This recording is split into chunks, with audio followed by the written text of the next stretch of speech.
말씀드린 것처럼 유대인들의 유월절 어린 양을 준비하는 과정에 나흘 동안 그 양이 하나님께서 정해놓으신 자격 요건에 부합되는지를 시험하고 검토하고 다 조사한다 그랬죠.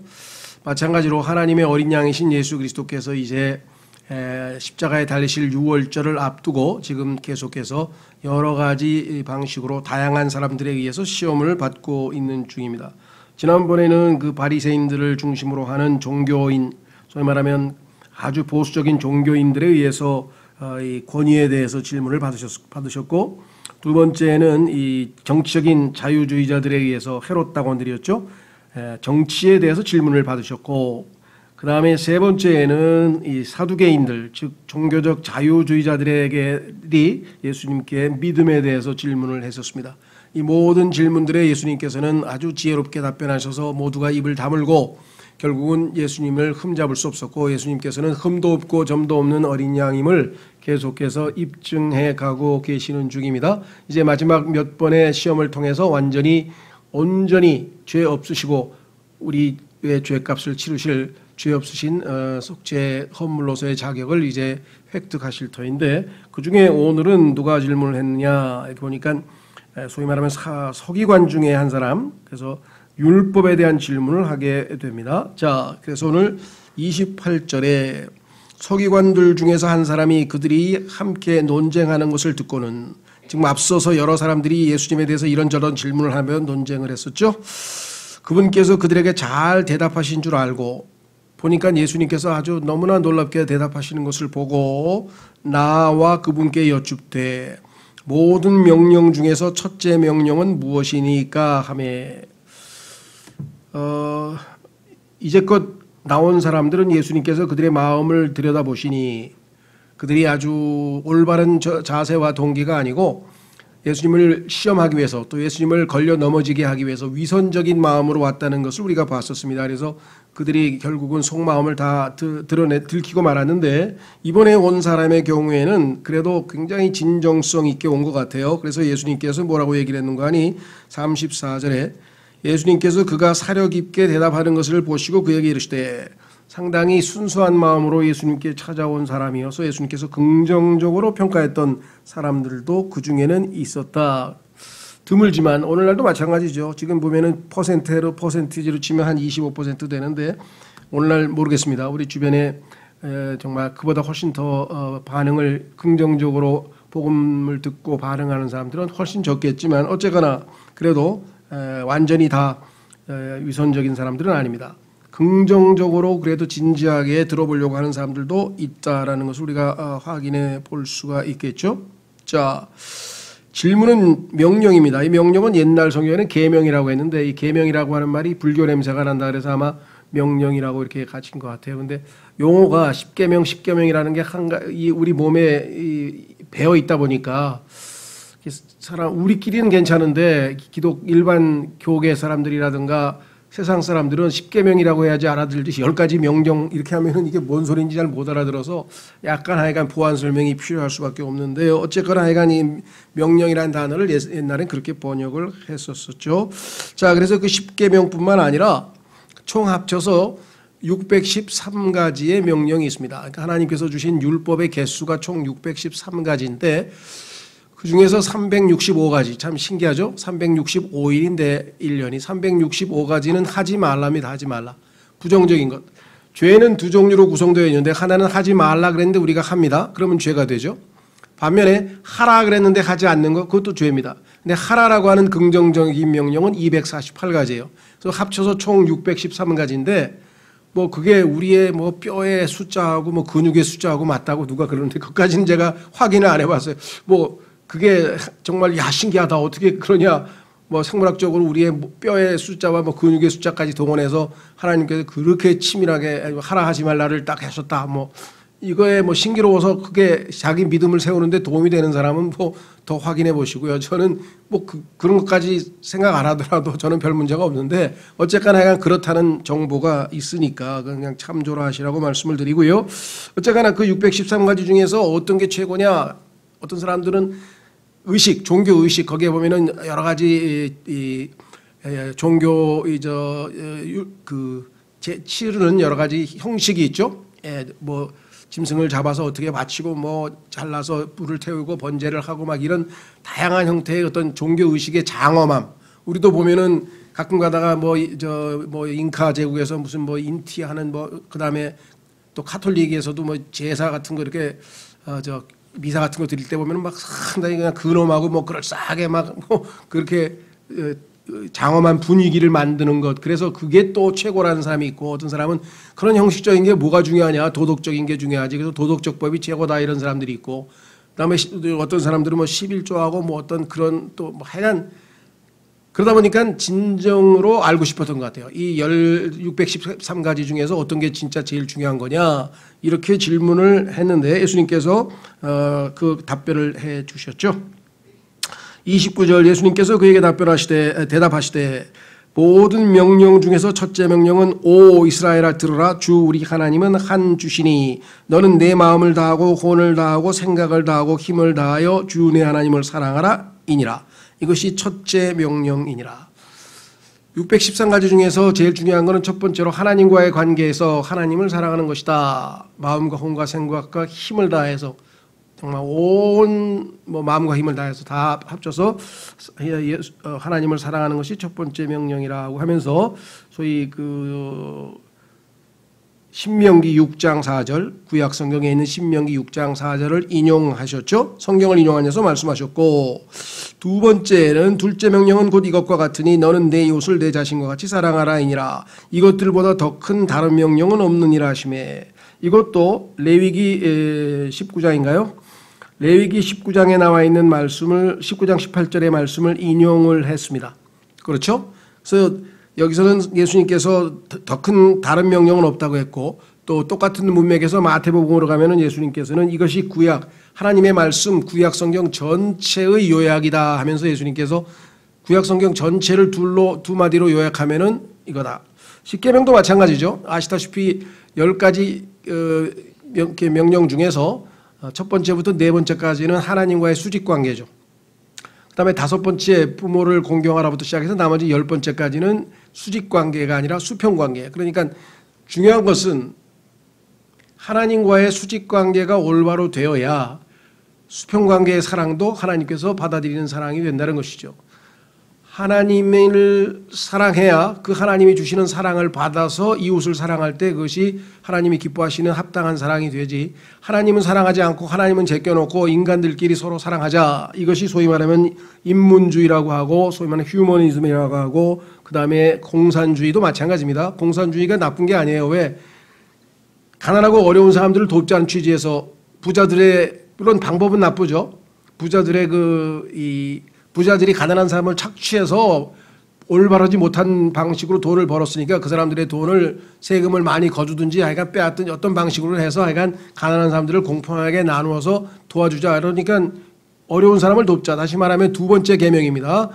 이웃을 사랑하자는 취지에서 나온 게 공산주의고 사회주의고 소위 말하면 진보주의자들이 하는 얘기란 말이죠. 그렇죠? 그런데 하나님께서는 그렇게 해서 제대로 이웃을 사랑한 사람 봤냐? 다 자기 뱃속 이속 채우고 다 공산당 특급 대우를 만들어 가지고 자기들만 잘 먹고 잘 살았지, 진짜 가난한 사람들은 여전히 가난하죠. 그러니까 인간의 속성은 이기적인 존재이기 때문에 그렇게 안 된다는 거예요. 그러니까 하나님을 사랑할 때에 비로소 하나님이 주신 사랑으로 이웃을 사랑해야 그것이 하나님 보시기에 합당한 사랑이 된다는 것이죠. 그래서 하나님을 배제한 인류애, 소위 말하는 요즘에 인류애라 그러죠. 그다음에 올림픽 정신, 뭐 서로를 돕자, 사랑하자, 이웃이 어쩌다, 다 좋습니다. 그게 나쁘다는 게 아니에요. 근데 하나님을 쏙 빼놓으면 나중에 가면 그게 다 유야무야되고 엉터리가 된다는 게 인류 역사 6,000년에 증명이 되어 있기 때문에, 그렇죠. 자유평등 박애를 부추겼던 프랑스 혁명이 어떻게 됐습니까? 얼마나 사람들을 많이 죽이고, 그렇죠. 예, 남북전쟁 노예 뭐 어떻게 하자 그래가지고 뭐 했습니까? 결국은 그 이웃사랑만으로는 되는 게 없어요. 그래서 지금 많은 사람들이 이 세상에 우리 주변에 있는 사람들 중에서는 못된 사람들이 있죠. 그런 사람들은 어쩔 수 없고요. 그래도 좀 착하게 살아보려고 뭐 인간 돕고 그다음에 무슨 뭐 저 이웃 돕기도 하고 뭐 환경 보호 운동도 하고 그다음에 뭐 노인들도 돌보고 착한 뭐 소비인가요? 무슨 뭐 커피도 뭐 착한 커피도 먹고 하여간 뭐 착한 일 하려고 하는 사람들 그 사람들 나쁜 거 아니에요. 좋은데 그것에는 한계가 있다는 것이에요. 하나님을 먼저 사랑하는 게 우선이라는 거죠. 그래서 여기에 나와 있는 이 두 가지에 대해서 성경은 확실하게 말했고 요즘에 얘기하는 인간들끼리 서로 사랑하는 그러한 것들이 인간적으로 볼 때는 좋은 것이고 아름답게 비치기는 하지만 그것은 결국은 인간의 이기적인 유전자에 의해서 자기 자신의 이속을 챙기는 것으로. 그거 보세요. 제일 유명한 사람이 윤미향이라는 사람이잖아요. 지금 11개월 만에 재판한다는데 뭐 할머니들 도와주고 뭐하고 나중에 자기들이 다 챙겨 먹었잖아요. 그런 사람도 많죠. 또 기독교인들 중에서도 그런 많죠. 예, 목사들이나 이런 사람들이 뭐 요양원이나 아니면 저 아이들 보호소 같은 거 만들어 가지고 정부에서 돈 타다가 정말 절반은 뚝 떼어 먹고 절반만 떼어 먹어도 괜찮은데 아주 그냥 애들 그냥 그 급식은 그냥 아주 최저로 해놓고선 자기들 아주 그냥 고급 승용차 타고 돌아다니고 뭐 다는 아닙니다. 정말 순수하게 하나님을 사랑하고 이웃을 사랑하는 사람도 있어요. 그렇게 하는 사람들이 있기 때문에 그래도 지금까지 어느 정도 유지가 됐지만 그렇지 않은 사람들도 얼마든지 많다는 것을 보여주는 겁니다. 자, 그래서 이 규절은 정말 오늘날 정말 우리에게 얼마나 소중한지 모릅니다. 자, 그래서 우리가 복음을 전할 때 이 빵과 복음이라고 말하는 사람이 있어요. 빵과 복음. 그건 맞는 말이에요. 네, 빵과 복음이 아니에요. 순서가 잘못됐어요. 복음과 빵이 돼야 돼요. 복음을 먼저 전해서 그 사람이 하나님을 사랑하는 게 입증이 되어야 그 다음에 빵을 주는 건데 빵과 복음하면 빵만 낼름 받아 먹고 그 다음에 회개하고 주님을 품으로 돌아오느냐 그런 경우는 거의 없어요. 자, 그래서 우리는 다시 돌아오셔서 로마서 13장으로 한번 가보겠습니다. 거기에 소위 말하면 율법 전체가 무엇이냐? 그것은 이웃사랑이라고 하는 것 성경에 나와 있죠. 일단 하나님을 사랑한다는 것이 전제가 된 겁니다. 로마서 13장 8절 로마서 13장 8절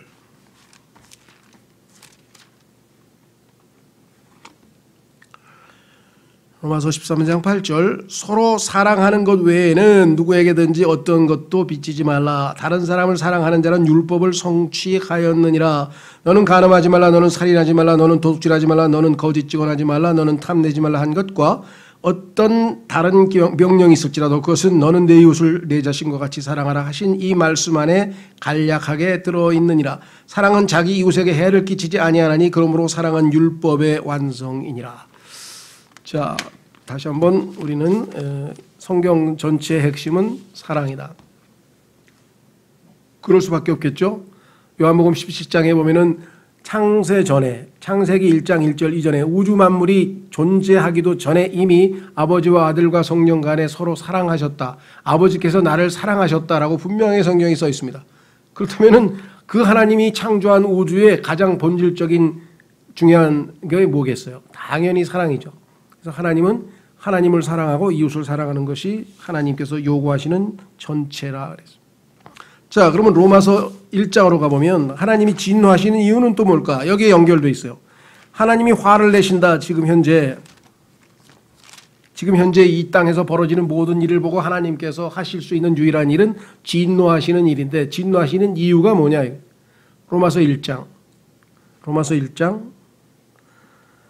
18절 로마서 1장 18절 하나님의 진노가 불의 안에서 진리를 붙잡아두는 사람들의 모든 경건치 아니한 것과 첫 번째, 두 번째 불의를 대적하여 그러니까 하나님께서 진노하시는데 두 가지 이유가 있어요. 하나는 경건치 아니한 것, 두 번째 불의를 대적하여 하늘로부터 계시되었나니 하나님의 진노가 하늘로부터 이 땅에 쫙 임했는데 그 임한 이유가 경건치 아니하다. 근데 이 경건치 아니한 단어는 사실 참 쉽지 않다 그랬죠.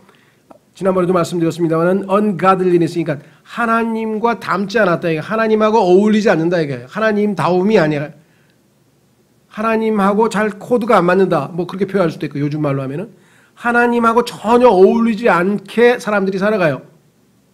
거룩하지도 않고 불의하고 그렇죠? 잔인하고 뭐 하나님하고는 전혀 닮지 않는 모습으로 이 땅에 있는 사람들의 모습. 두 번째, 불이라고 하는 것은 하나님 수평 관계입니다. 첫 번째는 하나님을 사랑하지 않고, 한마디로 하면 두 번째는 수평 관계, 올바르질 않아. 하나님께서는 이웃을 내 자신과 같이 사랑하라 그러는데 사랑하기는커녕, 그렇죠, 부부도 서로 사랑해야 되고 형제자매도 사랑해야 되고 친구끼리도 사랑해야 되고 직장 상사와 부하끼리도 사랑해야 되고, 그렇죠, 미국 사람하고 한국 사람도 사랑해야 되고, 하여간 인간끼리는 하나님께서 다 사랑하라 그랬는데 사랑 안 하고 싸우고 죽이고 뭐 전쟁하고 막 6,000년 동안 한 일이 그냥 죽이고 싸우고 조금 쉬었다 또 싸우고 조금 쉬었다 또 싸우고 조금 쉬었다 싸우고, 평화의 기간보다 전쟁한 기간이 더 많다 그래. 이 땅에 얼마나 전쟁이 많은지, 싸움이 많은지. 가정도 마찬가지고 직장도 마찬가지고 보면 어마어마하게 하여간 불의한, 옳지 못하다 이거지. 하나님은 사랑하라 사랑 안 했으니까 불의한 거죠. 불의. 그렇죠? 자, 그래서 결국은 하나님을 사랑하지 아니하고 이웃을 사랑하지 않는 그것 때문에 하나님이 진노하신다는 것을 우리가 확인해 볼 수가 있잖아요. 성경 전체의 기본 진리라 이 말이에요. 자, 그래서 다시 돌아옵니다. 32절. 그 서기관이 그분께 이르되 옳소이다 선생님이여, 한 하나님이 계시고 그분 외에 다른 이가 없으므로 선생님께서 진리를 말씀하셨나이다.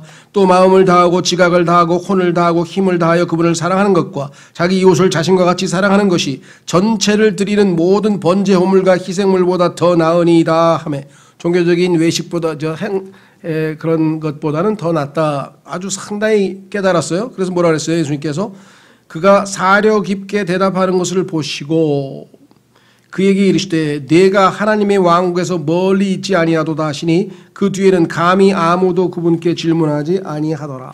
그래서 결국은 예수님께서 모든 질문들을 통과하셔서 이제 어린 양의 자격을 획득하시게 된 것이겠죠.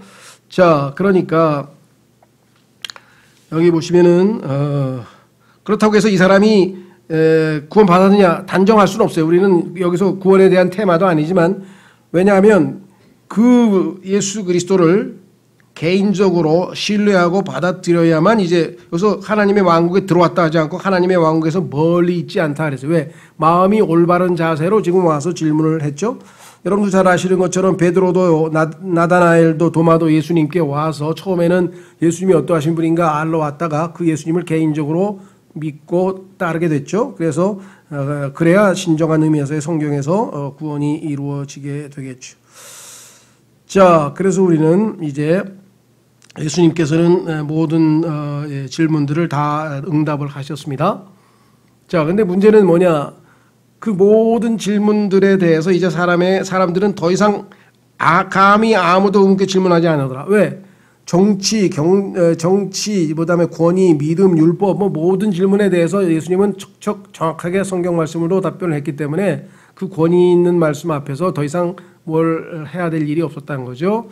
그런데 이제 예수님께서 이번에는 내가 너희에게 질문하겠다. 이게 중요한 거죠. 이 질문에 답하지 못하면 인간에게는 아무런 희망이 없습니다. 이 질문이 질문 중에 질문이요.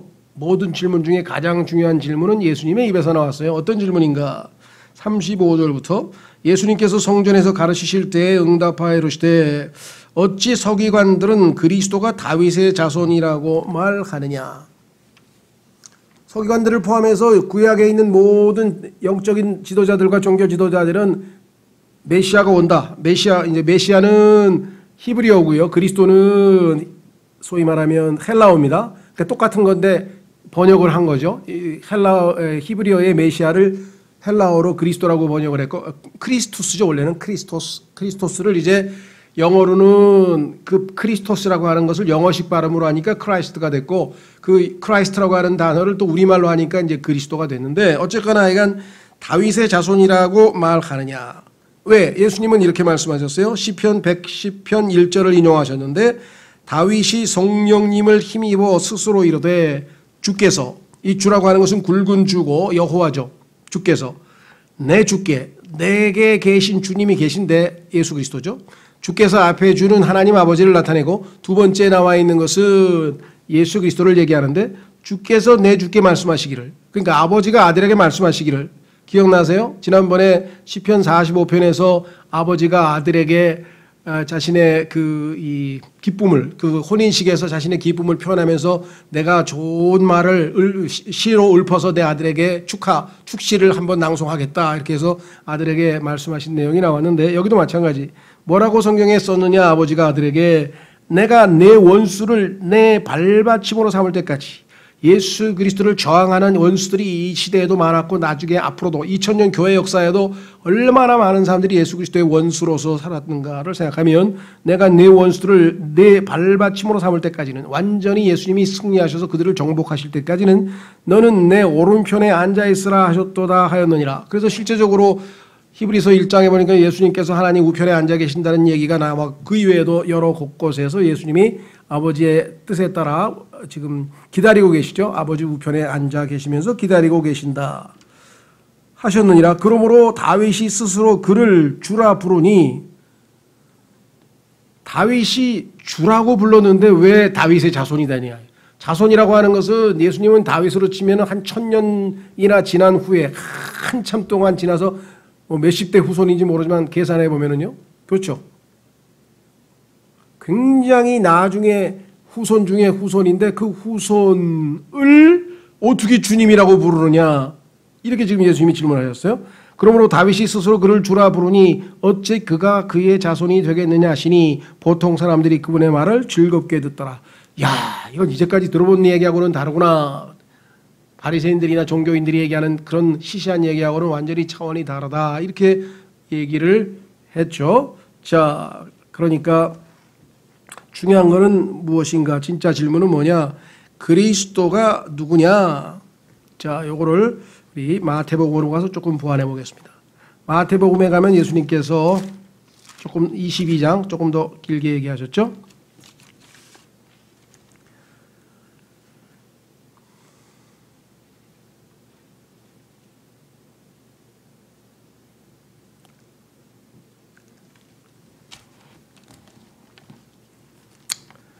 마태복음 22장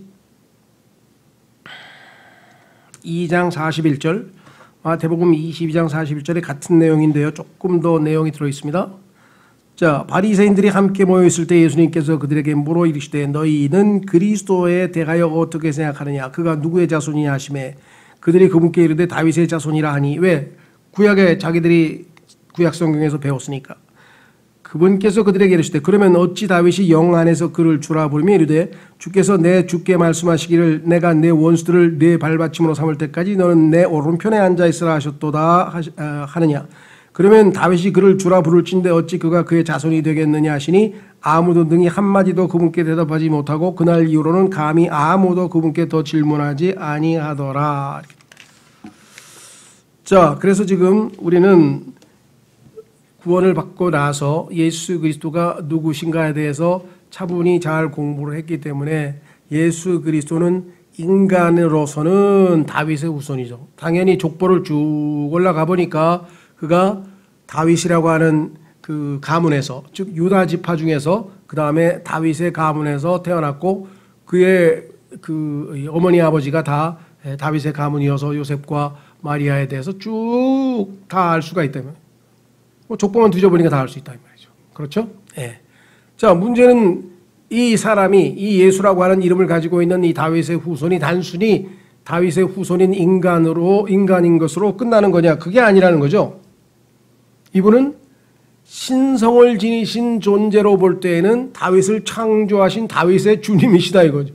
다윗의 창조주이신 주님이시라고 하는 사실을 우리가 잘 알 수가 있죠. 그래서 이 성육신이라고 하는 이 비밀을 우리가 잘 알고 있기 때문에 이 성육신이라고 하는 그 비밀을 통해서 하나님께서 인간의 몸을 입고 찾아오신 분이시다라고 하는 이 사실을 우리가 알게 된 것이겠죠.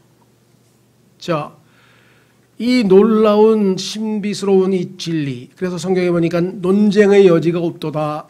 그렇죠? 하나님의 경건의 성품의 신비라. 이것도 지금 뭐 아까 얘기했던 그 경건의 신비인데요. 원래 이 단어가 온 우주에서 가장 신비로운 것 중에 하나는 온 우주보다 더 크신 분, 만유보다 더 크시다 그랬죠? 예수님께서.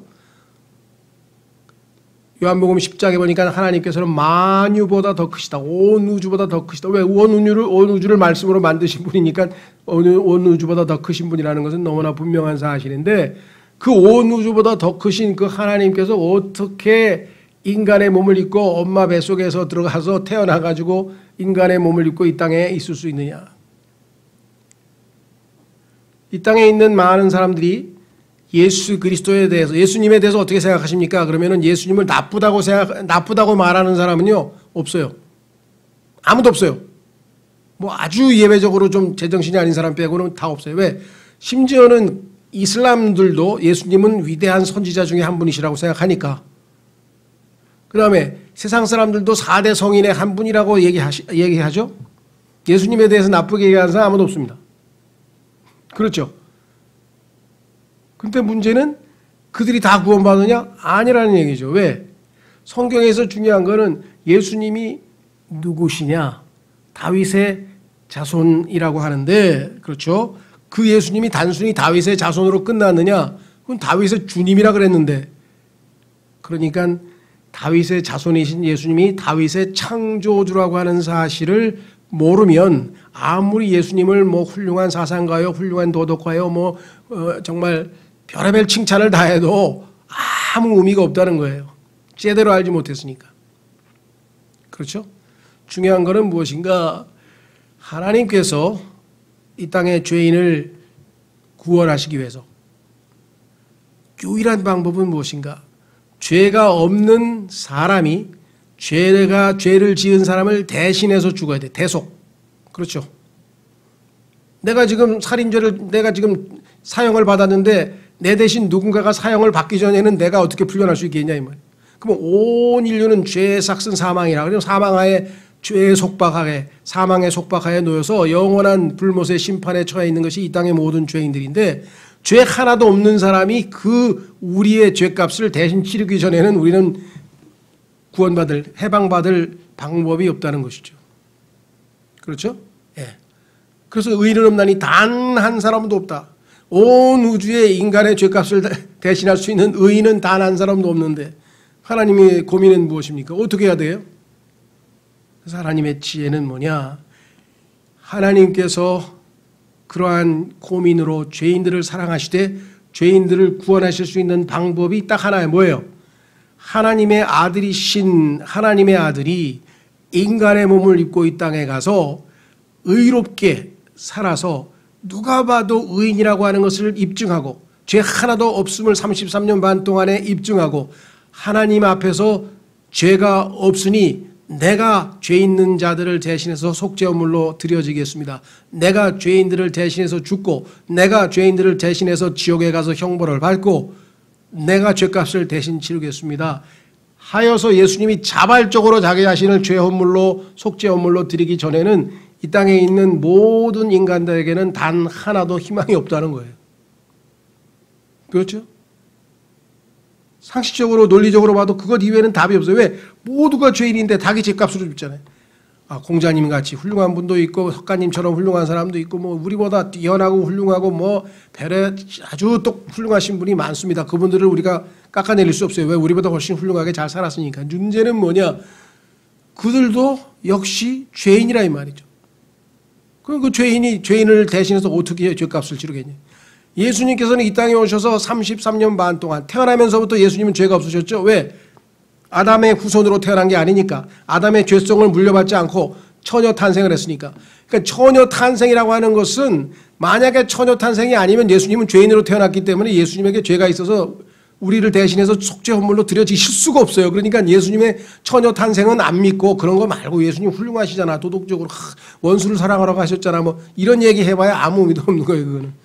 중요한 거는 예수님이 죄 없이 태어나야 돼. 죄 없이 태어나는 방법은 뭐냐? 인간의 피를 안 받고 태어나야 돼. 그래서 성경에 보니까 예수님의 피는 하나님의 피라 그랬고 성령에 의해서 태어났고 그래서 예수님은 죄와 아무 상관없는 성품을 가지고 죄와 상관도 없이 태어났고 죄를 짓지도 아니하였고 죄를 알지도 아니하였고 죄가 없다. 예수님 안에는. 그렇게 성경에 써 있어요. 그래서 예수님의 무죄하심, 죄 없으심이라고 하는 것은 우리의 구원을 위해서 필수적인 것이에요. 그래서 오늘 아까 뭐라 그랬어요? 어린 양을 검사하고 4일 동안 검사해서 단 하나의 흠도 없고 점도 없어서 완벽하다고 인정이 될 때만 어린 양을 하나님께 바쳐서 유월절 어린 양으로 속죄 헌물로 드려질 수 있다. 기생물로 바칠 수 있다 그랬잖아요. 그래서 예수님께서도 시험받고 단 하나도 죄가 없다는 것을 임명받았죠. 그렇죠? 자, 그래서 디모데전서 3장 16절로 가겠습니다. 디모데전서 3장 16절에 써 있어요. 예수님은 이 땅에서 33년 반 동안을 살았는데 성령님께서 집중적으로 예수님의 삶을 조명한 결과 단 하나의 죄가 없다고 하는 사실이 입증되었다. 그래서 예수님은 죄인을 대신해서 죽으실 자격을 갖추신 유일하신 분이시다. 디모데전서 3장 16절. 논쟁의 여지가 없이 하나님의 성품의 신비는 위대하도다. 하나님께서 육체 안에 나타나셨어요. 그런데 33년 반 동안을 가만히 예수님의 삶을 보니까 예수님은 생각으로도 죄를 짓지 아니하시고 말로도 죄를 짓지 아니하시고 행동으로도 죄를 짓지 아니하시고 그 어떠한 경우에도 단 한 번도 율법을 어기신 적도 없고 죄를 지으신 적도 없고 하나님의 뜻을 거스린 적도 없고 항상 하나님을 기쁘시게 하였다라고 성경에 써 있다.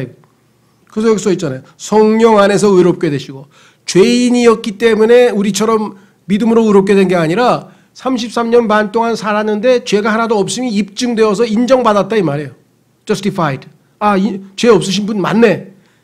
그래서 그 다음에 어떻게 됐어요? 천사들에게 보이시고 천사들도 흠모한다 그랬잖아요. 야, 하나님께서 인간의 몸을 입고 이 땅에 오셔서 연약한 육체를 입고 배고프고 목마르고 뺨도 맞고 침도 뱉음을 받고 온갖 고난을 당하고 다 그랬는데 단 한 번도 죄를 짓지 아니하시고 완벽하게 살아내셨구나. 와 하고 천사들이 다 경배하지. 그분 앞에 엎드려서. 그 다음에 뭐예요? 이방인들에게 선포되시고 유대인 이외에 짐승만도 못하고 인간 취급도 못 받았던 그 이방인들에게 이제는 복음이 선포되어서 구원의 역사가 열렸다는, 구원의 기회가 주어졌다. 세상에서 믿기시고, 그래서 이 세상에서 그 예수님을 믿은 사람들이 나타나서 주님의 몸된 교회가 이 땅에 세워졌다. 그래서 그분은 이제 뭐예요? 자신의 성령을 보내셔서 이 교회를 잘 세우시기를 결정하시고 이 땅에 교회에 선물들을 주셔서 하나님의 말씀을 사역하고 그 다음에 전도하고 가르치는 사람들을 이 땅에 주시면서 그는 머리 대신 그분은 올라가셨죠. 여기 써 있잖아요. 영광 속으로 올려져서 다 이루셨다. 다 이루셨다. 올려져서 영접을 받으셨느니라. 이제는 이 땅에 자신의 신부를 데리러 오실 일만 남아있다. 물론 지금 현재 주님의 자녀들이 구원받은 이후에 영적으로 계속해서 육신을 입고 있고 어려움을 겪고 있고 죄를 짓고 이럴 때 다시 그들을 용서하고 그들을 양육하고 그들을 세우고 그래서 대제사장으로서 지금 우리를 돌보고 또 변호하고 그 다음에 용서하고 인도하고 이끄시고 이 모든 대제사장으로서의 사역을 지금도 수행하고 계시죠. 그렇죠? 예. 자, 그래서 우리는 예수님의 그 위대한 질문, 너희는 예수 그리스도에 대해서 어떻게 생각하느냐? 누구냐 그분이? 다윗의 후손입니다. 근데 다윗이 자기 후손한테 주님이라고 불러? 에? 그러네요. 우리는 지금 엄청난 진리를 다 알고 있는 유대인들은 지금 그냥 어안이 벙벙해가지고 그러네. 이게 뭔 소리지? 우리는 여기에 나와 있는 위대한 신비, 하나님이 육체로 나타나신 그 예수 그리스도를 우리가 알고 따르고 섬기고 이 진리를 또한 선포하고 있다는 것이 얼마나 복된 일인가. 이 세상에 있는 사람들은 너무 안타깝죠. 이 어마어마한 진리, 이 신비, 별 희한한 무슨 세상에 이런 일이 별 이상한 재밌는 막 신비로운 일들을 찾아가지고 방송에 내고 오늘은 보니까 남자가 임신을 했어. 이게 무슨 소리야 그랬더니 남자 부부가 결혼을 했는데 남자가 성전환 수술을 해가지고 여자가 되고 여자가 수술을 해서 남자가 됐어. 근데 외모는 그대로 여자 남자 있어서 남자가 임신해서 아기가 나와서 그 아기를 낳았어. 브라질인지 콜롬비아인지. 그래서 이게 무슨 소리하고 기절초풍할 일인 것 같지만 별의별 일이 다 일어나 이 땅에서. 이건 아무것도 아니에요. 온 우주 만물을 창조하신 만유보다 크신 하나님이 인간의 몸을 입고 이 땅에 오신 그 신비를 포함해서 성경에서 하나님의 신비들이 7가지, 그 신비들 하나를 나중에 우리가 공부해 본다면 이 땅에 그 어떠한 신비로운 일도 결코 신비로운 일이 아니라는 사실을 우리가 알 수 있다. 예, 오늘날 비록 코로나가 지금 우리를 짓누르고 있고, 야 이거 큰일 났네, 몇천 명씩 나오네. 뭐 몇천 명은 뭐 일본은 몇만 명씩 나오는데, 일본도 지금 뭐 올림픽 끝나고 나서 15,000명, 16,000명. 이스라엘은 60% 70% 했는데도 하루에 3, 4천 명씩 나오거든요 지금. 예. 우리가 그런 조그만 일들에 대해서 너무 일희일비하지 마시고, 모든 상황은 하나님이 주관하고 계세요. 그렇죠? 하나님께서 왜 허락하셨는지는 몰라 우리는 잘. 그러나 우리는 하나님을 신뢰할 수는 있잖아요.